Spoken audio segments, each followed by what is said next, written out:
Hello guys! Isang maganda at isang pinagpalang araw muli sa inyo. For today's video ay sasalubungin natin ng maganda at masaya ang bagong taon.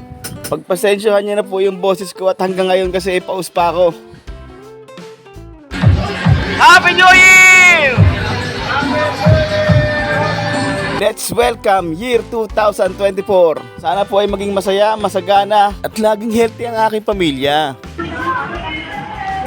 Yan ang aming mga handa.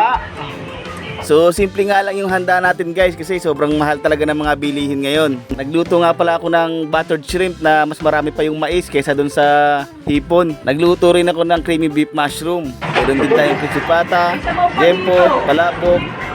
Ilagay mo na lang dun yung sabaw. Meron din tayong buttered broccoli dyan na pwedeng itoppings dun sa creamy beef mushroom natin. Sabi nga ng mga anak ko Ma, pa, paano pag hindi mo naubos yung mga handa natin? Ang sabi naman namin huwag kayong mag-alala. Hanggang isang linggo nating uulamin at kakainin yung mga yan.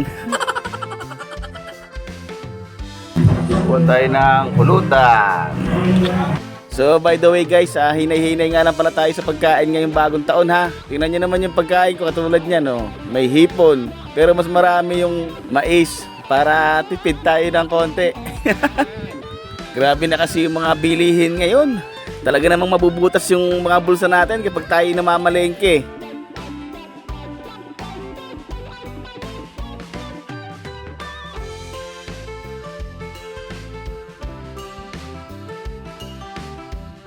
So tamang kantahan na nga tayo dyan no.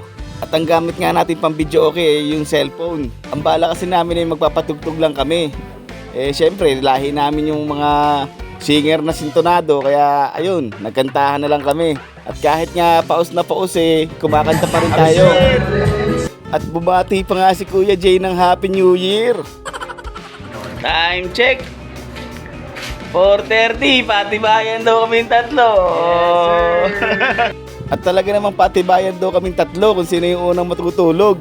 Kaya ang ending, inabot na kami ng liwanag, inabot na kami ng alas 8 ng umaga sa kakakanta. Good luck talaga sa boses natin. So ayun, time check.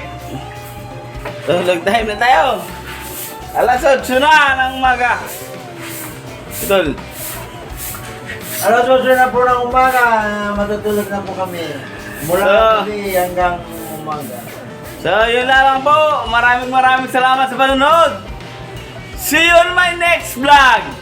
Bye-bye!